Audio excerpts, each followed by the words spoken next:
서울 강남의 한 고급 병원 VIP 병실. 오늘 밤 12시, 저는 20년간 지켜온 비밀을 털어놓으려 합니다.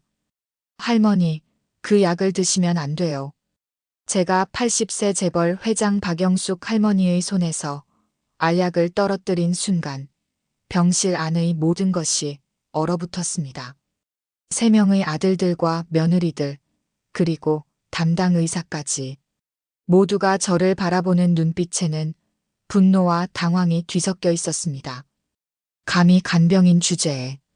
큰아들 박재현의 목소리가 얼음처럼 차가웠습니다. 하지만 저는 알고 있었습니다. 그 하얀 알약 속에 숨겨진 진실을. 그리고 20년 전 똑같은 방법으로 세상을 떠난 한 사람의 마지막 순간을 박영숙 할머니는 저를 바라보셨습니다. 혼란스러워 하시면서도 제 눈에서 뭔가를 읽으려 하고 계셨어요. 30년 간병인 경력의 저는 그 순간 확신했습니다. 할머니도 뭔가 이상하다는 걸 느끼고 계신다는 것을. 여러분, 혹시 가족보다 돈이 더 중요한 사람들이 있다는 걸 믿으시겠어요? 지금부터 들려드릴 이야기는 여러분의 상식을 완전히 뒤흔들 것입니다. 그리고 끝까지 들으시면 여러분은 세상을 보는 시각이 완전히 달라질 것입니다. 제 이름은 정민희, 55세입니다. 30년간 간병인으로 일하며 수많은 죽음을 지켜봤습니다. 하지만 오늘 밤 고백하려는 이야기는 그 중에서도 가장 끔찍하고 가장 슬픈 이야기입니다. 동시에 가장 용기 있는 이야기이기도 하죠. 저는 그날 밤 한 할머니의 생명을 구했습니다. 하지만 그 대가로 저는 모든 것을 잃을 뻔했습니다. 직업도, 평판도, 심지어 제 목숨까지도 말이에요. 이야기는 20년 전으로 거슬러 올라갑니다. 당시 저는 35살, 갓 간병인 자격증을 딴 초보였습니다. 첫 직장이 바로 대성의료재단 이사장 김만수 할아버지의 간병이었죠. 김만수 할아버지, 70세. 겉으로 보기에는 온화한 미소를 가진 할아버지였지만 실제로는 의료계의 거물이었습니다. 전국에 15개 병원을 운영하는 거대한 의료재단의 수장이셨죠. 하지만 제가 만난 할아버지는 달랐습니다.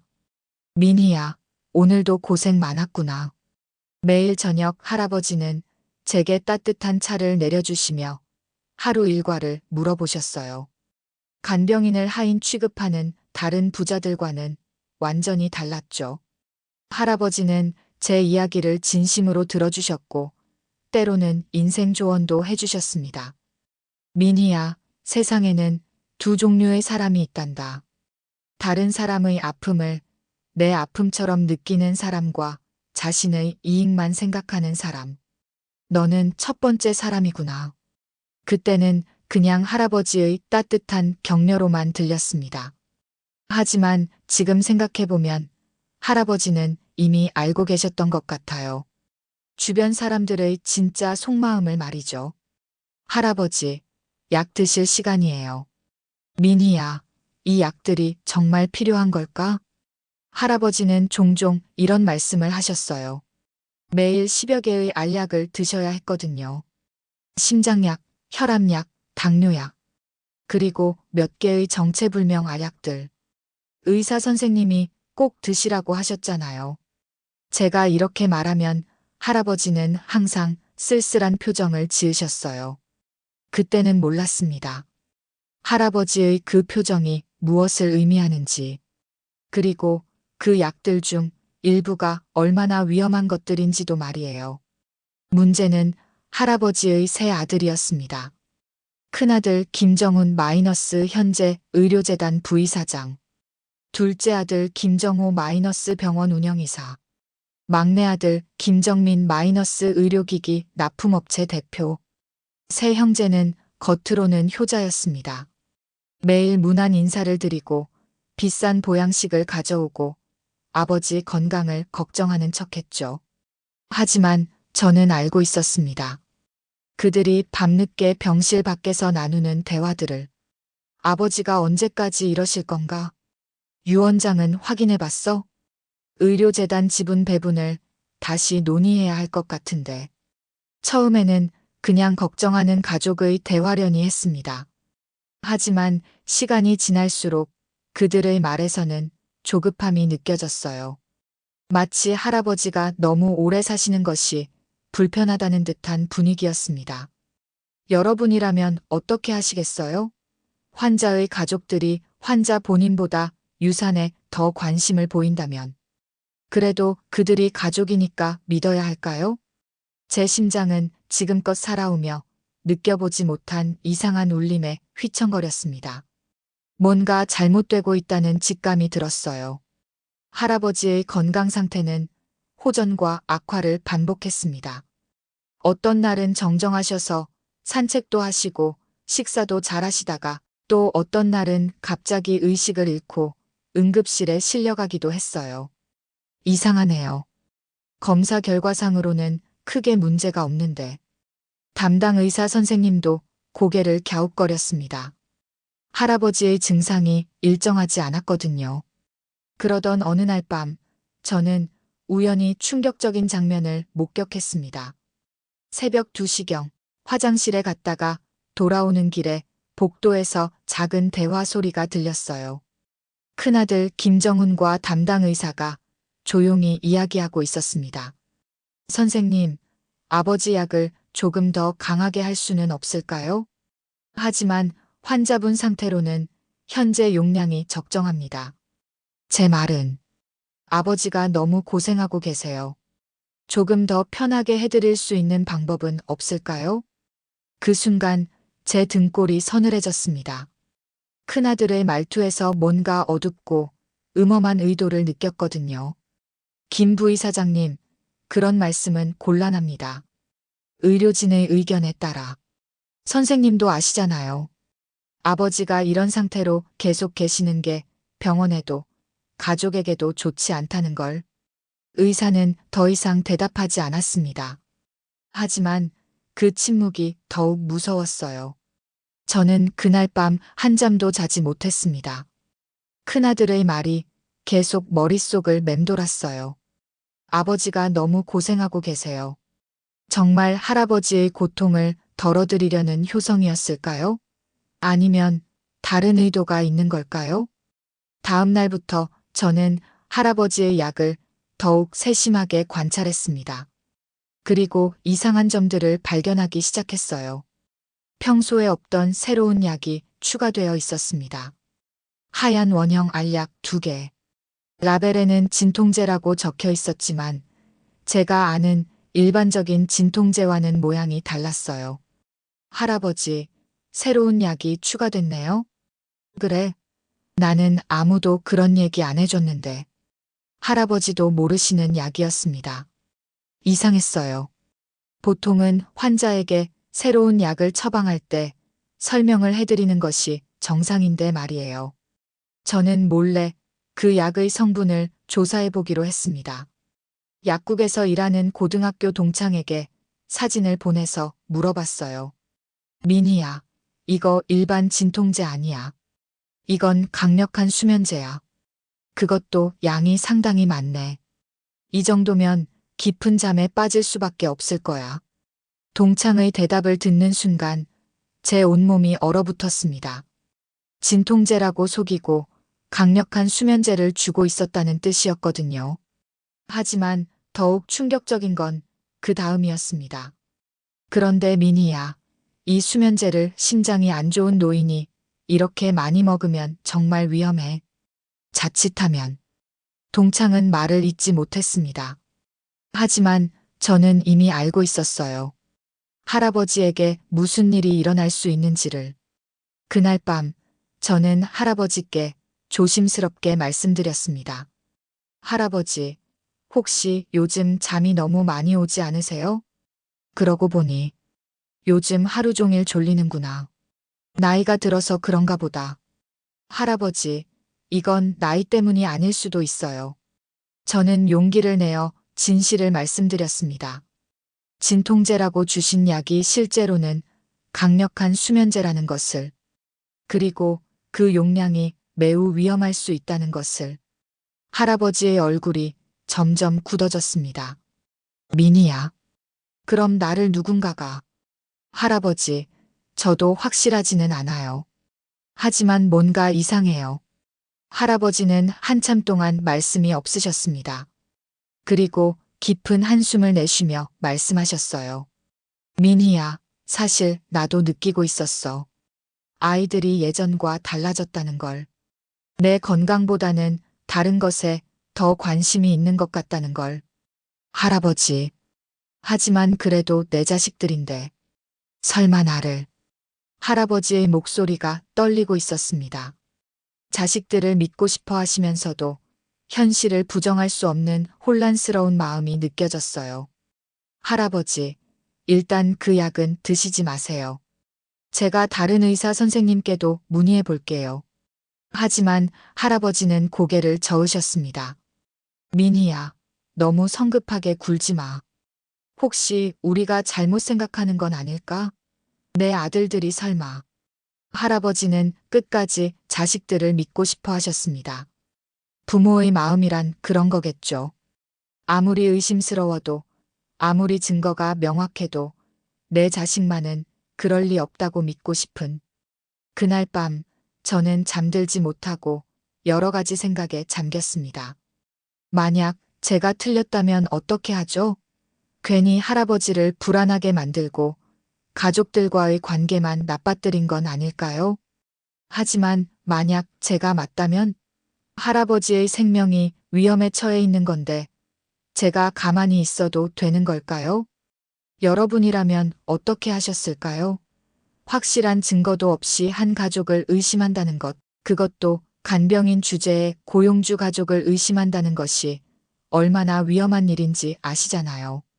하지만 저는 선택해야 했습니다. 안전한 침묵과 위험한 진실 사이에서 말이에요. 다음 날 더욱 충격적인 일이 벌어졌습니다.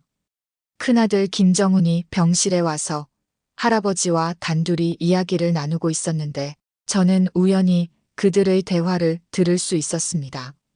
아버지, 의료재단 운영에 대해 다시 한번 생각해 보셔야 할 것 같습니다. 정훈아, 아직 내가 정정한데 뭘 그리 급하게 구느냐? 아버지, 현실을 보세요. 아버지 건강이 예전 같지 않으시잖아요. 언제 또 위급한 상황이 올지 모르는데 미리 준비를 해두시는 게. 준비라니? 경영권 승계 절차 말입니다. 아버지가 계실 때 확실하게 정해두시는 게 좋을 것 같습니다. 할아버지는 한참 동안 말씀이 없으셨습니다. 정훈아, 나는 아직 죽을 생각이 없다. 아버지, 그런 뜻이 아니라. 알고 있어. 하지만 아직은 이른 것 같구나. 큰아들의 목소리에 짜증이 섞이기 시작했습니다. 아버지, 병원 이사회에서도 계속 문제를 제기하고 있습니다. 이사장이 이런 상태로 계속 계시면 병원 운영에 차질이. 내가 무슨 상태라고? 아버지, 사실을 인정하세요. 하루 종일 주무시고 정신이 흐릿하실 때가 많으시잖아요. 그 순간 제 가슴이 철렁 내려앉았습니다. 큰아들이 할아버지의 졸음을 문제 삼고 있었는데 그 졸음이 바로 자신들이 준 수면제 때문이라는 걸 모르고 계신 건지 아니면 알면서도 모르는 척하고 계신 건지. 정훈아. 할아버지의 목소리가 힘없이 떨어졌습니다. 아들의 말에 상처를 받으신 것 같았어요. 그때 둘째 아들과 막내 아들도 들어왔습니다. 마치 짜고 온 것처럼 말이에요. 아버지, 저희가 드릴 말씀이 있어서 왔습니다. 둘째 김정호가 말했습니다. 형 말이 맞아요. 아버지께서 이런 상태로 계속 계시면 의료재단 전체가 흔들릴 수 있습니다. 막내 김정민도 거들었습니다. 아버지, 저희가 대신 짐을 져드리겠습니다. 아버지는 편히 쉬시면 되어요. 세 아들이 한 목소리로 할아버지의 은퇴를 종용하고 있었습니다. 겉으로는 효성스러운 자식들이 아버지를 걱정하는 것처럼 보였지만 저는 그들의 진짜 의도를 알고 있었어요. 할아버지가 계속 졸리고 정신이 흐릿한 이유를 만든 것도 그들이고 그것을 빌미로 경영권을 가져오려는 것도 그들이었습니다. 아들들아. 할아버지의 목소리가 너무나 쓸쓸했습니다. 알겠다. 내가 생각해보마. 그날 저녁 할아버지는 저를 부르셨습니다. 미니야, 앉아라. 할아버지의 얼굴에는 깊은 슬픔이 서려 있었습니다. 미니야, 내가 어제 한 말 맞는 것 같구나. 할아버지, 내 아이들이 나를 정말로 그럴 수 있을까? 할아버지의 눈에서 눈물이 흘렀습니다. 평생을 사업에만 몰두하며 자식들에게 충분한 사랑을 주지 못했다는 죄책감과 그럼에도 불구하고 자식들을 사랑했는다. 배신당했다는 절망감이 뒤섞인 눈물이었습니다.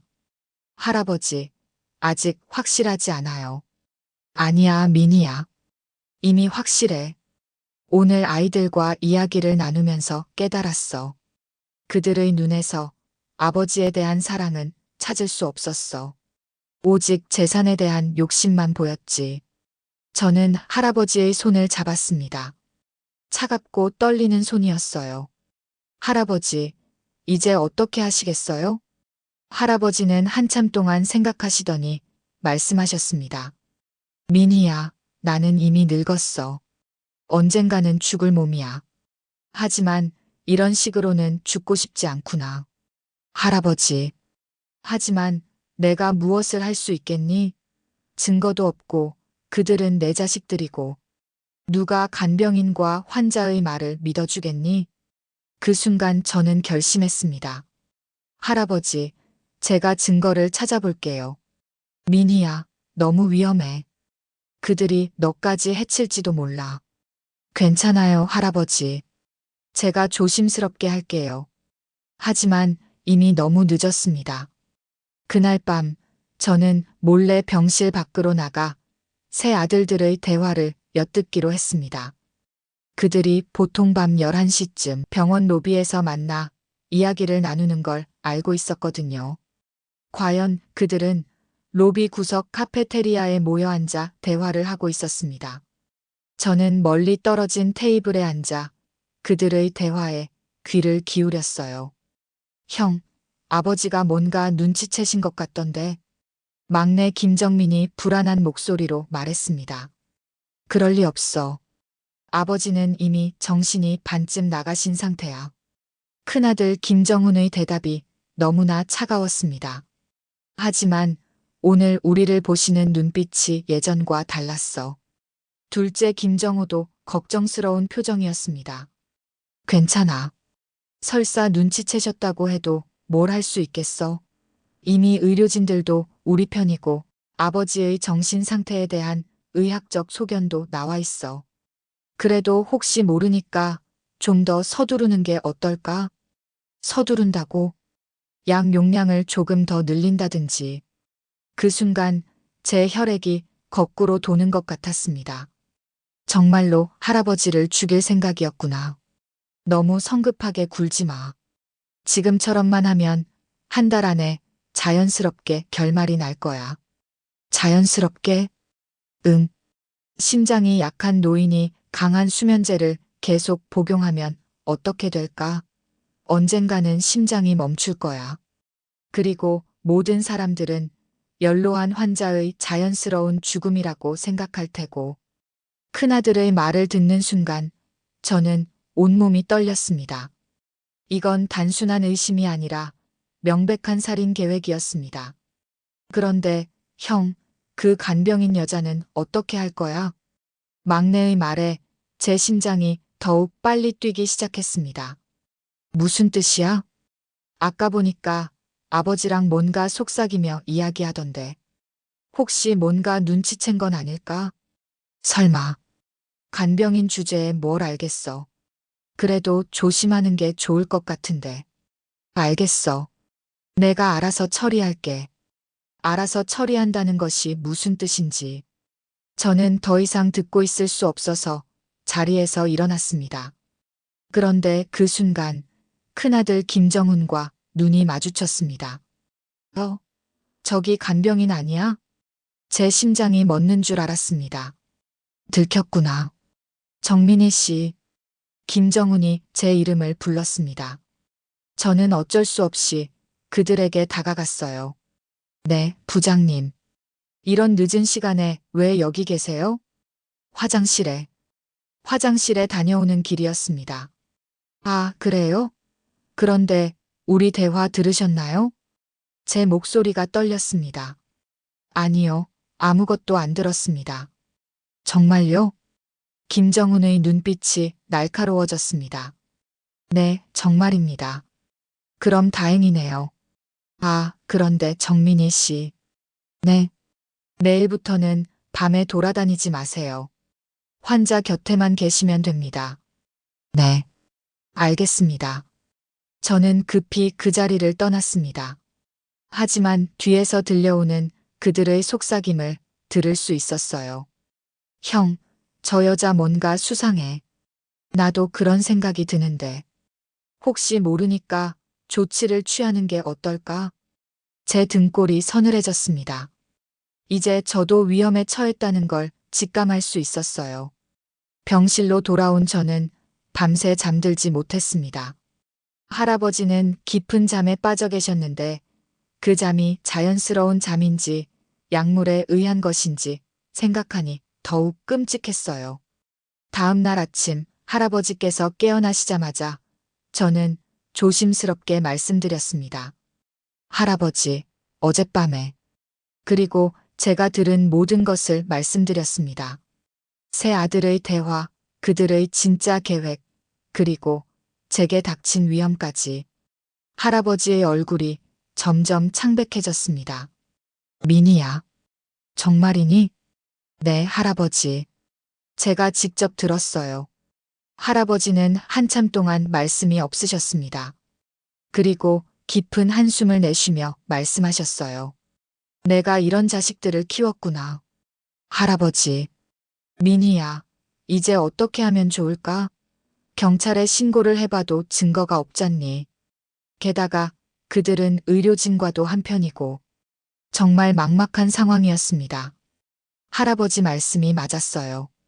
증거도 없고 상대방은 의료계의 권력자들이었습니다. 할아버지, 일단 그 약부터 끊으셔야 해요. 하지만 그들이 의심하지 않을까? 다른 방법을 생각해 볼게요. 그때 간호사가 들어와 할아버지의 약을 가져왔습니다. 평소와 똑같은 10여 개의 알약들. 그 중에서 하얀 원형 알약 2개가 특히 도드라져 보였어요. 간호사가 나간 후 저는 할아버지께 제안했습니다. 할아버지, 저한테 좋은 아이디어가 있어요. 뭔데? 그 수면제만 몰래 빼고 다른 약들은 드세요. 수면제는 제가 대신 받아서 버릴게요. 하지만 그들이 눈치채지 못하게 할 방법이 있어요. 저는 할아버지께 제 계획을 설명했습니다. 수면제를 복용한 척하되 실제로는 버리고 대신 연기를 해서 여전히 졸린 척하는 것이었죠. 민희야, 너무 위험해. 들키면 너만 위험해지는 게 아니라. 할아버지, 이렇게 가만히 있을 수는 없어요. 시간이 지날수록 할아버지가 더 위험해지실 거예요. 할아버지는 고민하시더니 고개를 끄덕이셨습니다. 알겠어. 해보자. 그날부터 저희는 조심스러운 연기를 시작했습니다. 할아버지는 수면제를 드신 척 하시고 저는 몰래 그 약들을 화장실에 버렸어요. 그리고 할아버지는 평소처럼 졸린 척 연기를 하셨습니다. 며칠간은 잘 진행되는 것 같았습니다. 새 아들들도 별다른 의심을 하지 않는 것 같았고 할아버지의 컨디션도 점점 좋아지셨어요. 하지만 그것이 오히려 화근이 되었습니다. 아버지, 요즘 좀 정신이 또렷해지신 것 같네요. 큰아들 김정훈이 의심스러운 눈으로 할아버지를 바라보며 말했습니다. 그런가? 할아버지께서 당황하시는 게 보였어요. 네, 예전보다 훨씬 또렷하시고 말씀도 명확하시고 약이 잘 맞으시나 봐요. 김정훈이 저를 바라봤습니다. 간병인 씨, 아버지 약 잘 챙겨드리고 계시죠? 네, 물론입니다. 정말요? 빠뜨린 약은 없고, 네, 처방전대로 정확히 드리고 있습니다. 김정훈의 눈빛이 더욱 날카로워졌습니다. 뭔가 의심하고 있다는 게 느껴졌어요. 그날 밤, 제가 가장 두려워했던 일이 벌어졌습니다. 새벽 2시쯤 저는 화장실에서 평소처럼 수면제를 버리려고 했습니다. 그런데 화장실에서 나오는 순간 큰아들 김정훈이 복도에 서 있는 게 아니겠어요. 간병인 씨, 이런 늦은 시간에 뭘 하고 계신 거죠? 제 심장이 쿵쾅거렸습니다. 화장실에 다녀왔습니다. 그런가요? 그런데 손에 든 건 뭐죠? 김정훈이 제 손을 가리켰습니다. 제 손에는 하얀 알약들이 들려 있었어요. 너무 당황해서 숨길 생각을 못했던 거죠. 이건 아버지 약 아닌가요? 왜 간병인이 환자 약을 가지고 화장실에 가는 거죠? 더 이상 변명할 수 없었습니다. 들킨 거죠. 말해보세요. 도대체 무슨 짓을 하고 있는 겁니까? 김정훈의 목소리가 점점 커졌습니다. 저는 설마 아버지 약을 빼돌리고 있었던 건 아니죠? 그래서 아버지가 요즘 정신이 또렷해진 거군요. 김정훈이 제 손목을 꽉 잡았습니다. 아팠지만 소리를 낼 수 없었어요. 당신이 뭔 권한으로 환자의 치료를 방해하는 거죠? 저는 할아버지를 위해서. 할아버지를 위해서? 간병인 주제에 의사도 아니면서 뭘 안다고? 그때 할아버지 방에서 소리가 들렸습니다. 무슨 소리냐? 할아버지께서 깨어나신 거였어요. 김정훈이 저를 끌고 병실로 들어갔습니다. 아버지, 이 간병인이 아버지 약을 몰래 버리고 있었습니다. 할아버지의 얼굴이 창백해졌어요. 정훈아, 그게 무슨... 아버지도 아셨죠? 그래서 요즘 컨디션이 좋아지신 거잖아요. 이 여자가 아버지를 부추겨서 치료를 거부하게 만든 거예요. 아니야, 정훈아. 아버지, 이 여자에게 속으시면 안 됩니다. 이런 식으로 치료를 거부하시면 아버지 건강이 더 악화될 수 있어요. 김정훈은 교묘하게 상황을 뒤바꾸고 있었습니다. 마치 제가 할아버지의 치료를 방해하는 나쁜 사람인 것처럼 만들고 있었어요. 아버지, 지금까지 드신 약들은 모두 아버지 건강을 위한 것들입니다. 담당 의사가 신중하게 처방한 약들이에요. 하지만 정훈아, 아버지, 이 간병인의 말에 현혹되지 마세요. 의학적 지식도 없는 사람이 뭘 안다고 아버지를 부추기는 거죠? 저는 더 이상 참을 수 없었습니다. 할아버지, 진실을 말씀해 주세요. 뭐라고요? 김정훈이 저를 노려봤습니다. 저희가 무슨 잘못을 했는지 정확히 말씀해 주세요. 간병인 씨, 지금 뭘 하고 있는 거예요? 할아버지께서 드시던 약 중에 진통제라고 표기된 것들이 실제로는 강력한 수면제라는 걸 아세요? 김정훈의 얼굴이 순간 굳어졌습니다. 뭔 소리예요? 그 수면제를 심장이 약한 노인분이 계속 복용하면 어떻게 될지도 아시죠? 당신이 지금 뭘 하려는 거예요? 진실을 말하는 거예요. 당신들이 할아버지를. 그때 김정훈이 제 입을 막았습니다. 당신 정신이 나갔어요? 지금 뭔 소리를 하고 있는 거예요? 하지만 할아버지께서는 이미 모든 걸 이해하고 계셨어요. 정훈아, 정말이니? 아버지, 이 여자 말에 속지 마세요. 완전히 미친 소리예요. 그럼 너는 아버지가 죽기를 바라지 않는다는 거니? 김정훈이 당황했습니다. 아버지, 무슨 말씀을? 내가 물어보는 거야. 너는 정말로 아버지가 오래 살기를 바라니? 김정훈은 대답하지 못했습니다. 그 침묵이 모든 것을 말해주고 있었어요. 그날 밤 사건 이후 제 상황은 급격히 악화되었습니다. 김정우는 저를 간병인에서 해고시키려 했고 병원 측에도 제가 환자의 치료를 방해했다고 신고했어요. 하지만 할아버지께서 제 편을 들어주셨습니다. 정훈아, 이 간병인은 내가 직접 고용한 사람이야.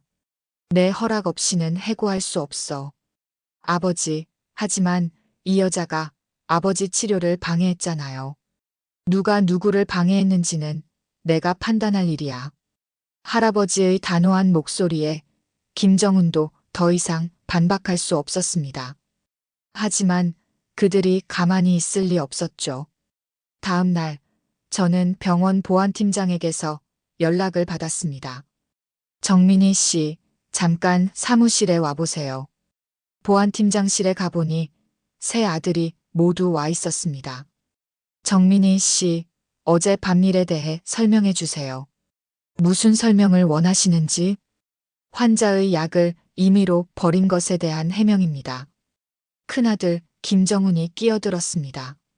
이 간병인이 아버지를 위험에 빠뜨렸습니다. 처방된 약을 몰래 버려서 아버지의 치료를 방해했어요. 그래서 어떻게 처리하길 원하시는 겁니까? 당장 해고시켜 주세요.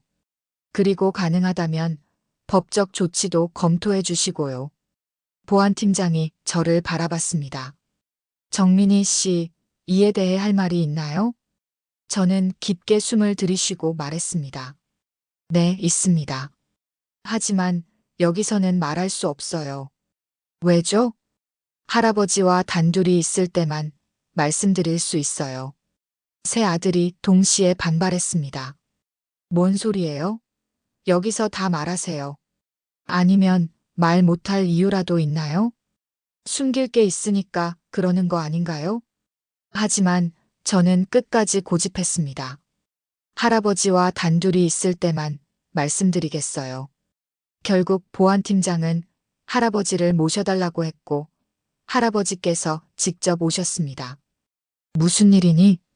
할아버지께서 상황을 파악하시자 저는 모든 것을 털어놓았습니다.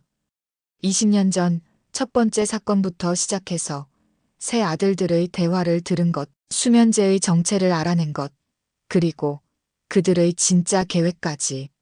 할아버지, 제가 거짓말하고 있다고 생각하세요? 할아버지는 한참 동안 생각하시더니 말씀하셨어요. 아니야, 민희야. 너는 거짓말을 할 사람이 아니지. 그리고 세 아들을 바라보셨습니다. 너희들이 정말로 그런 짓을 했니? 세 아들은 모두 부인했습니다.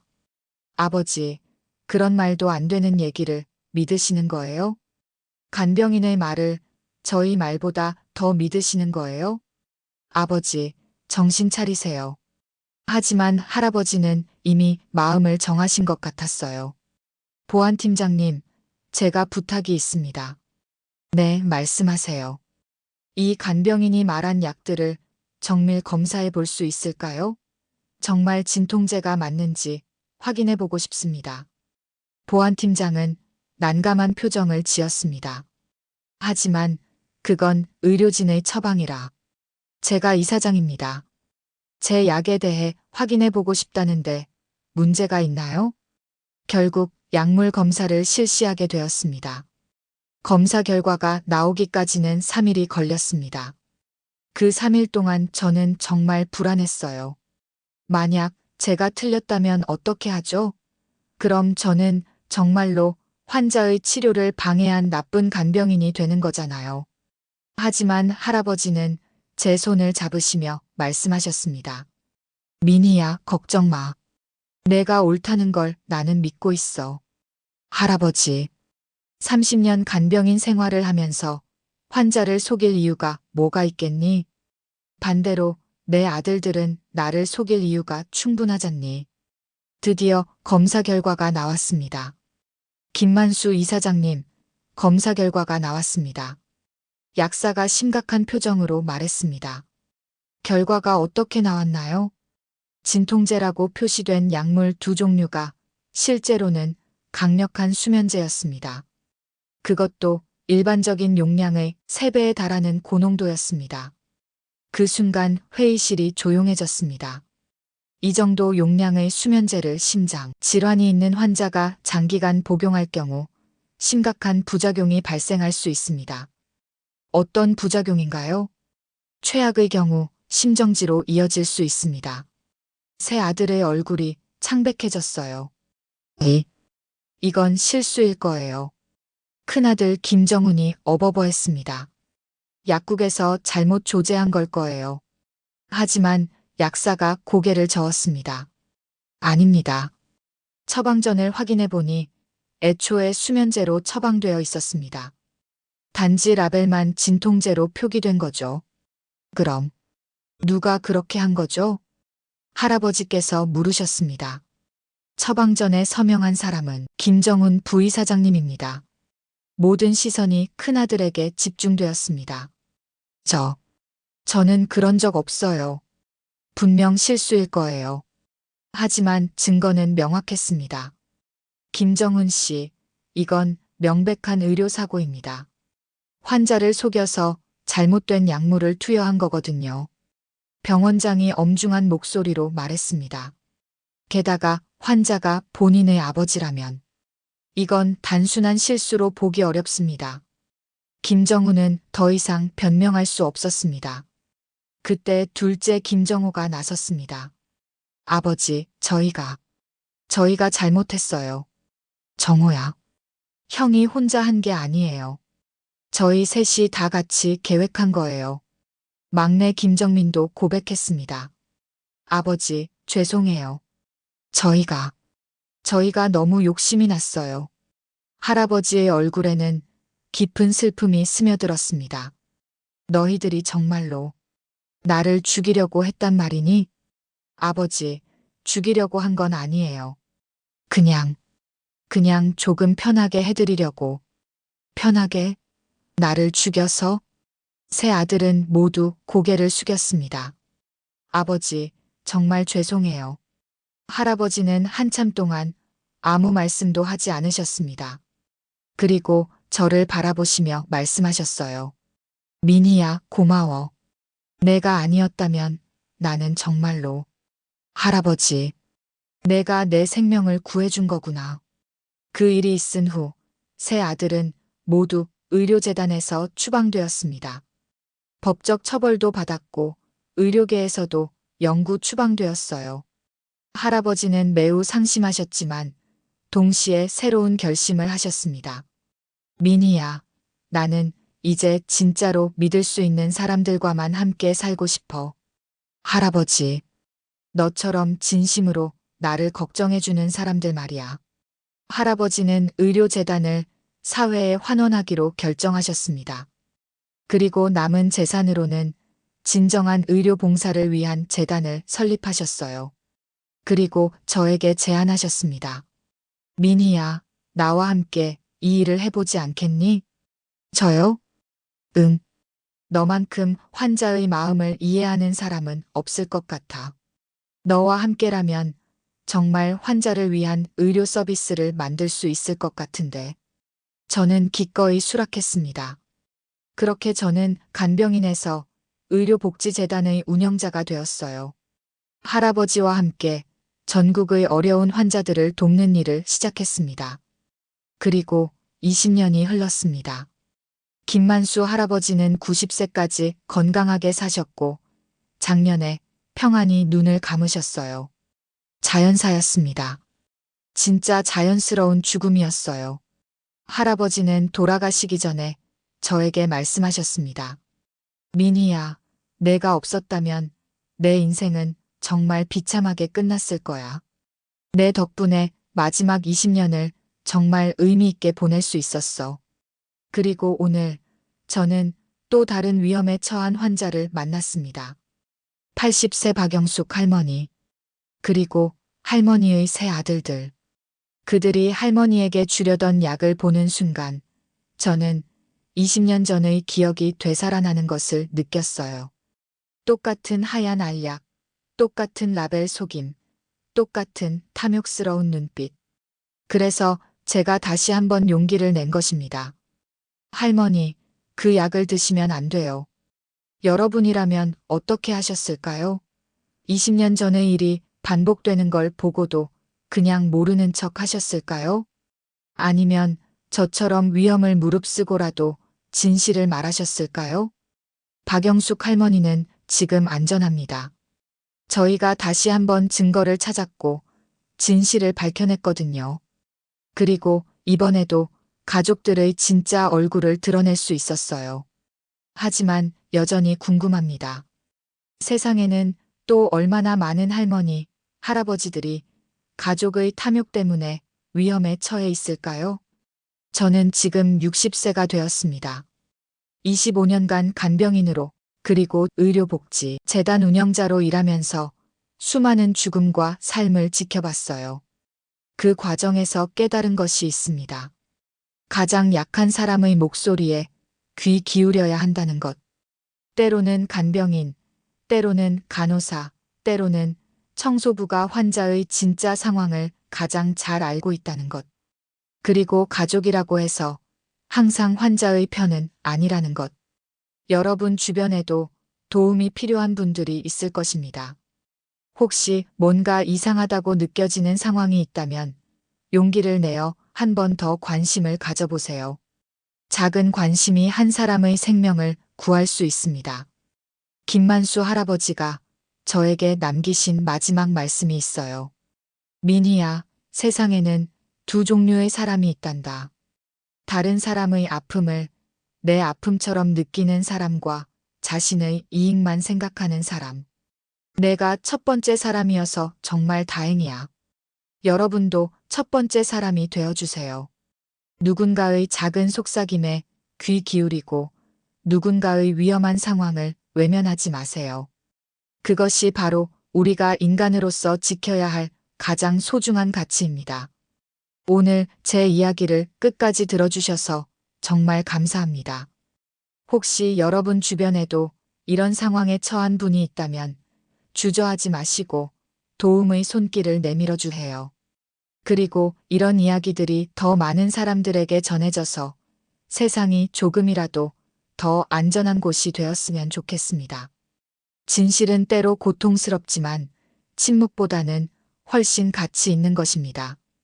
저는 그것을 25년간의 경험으로 배웠어요.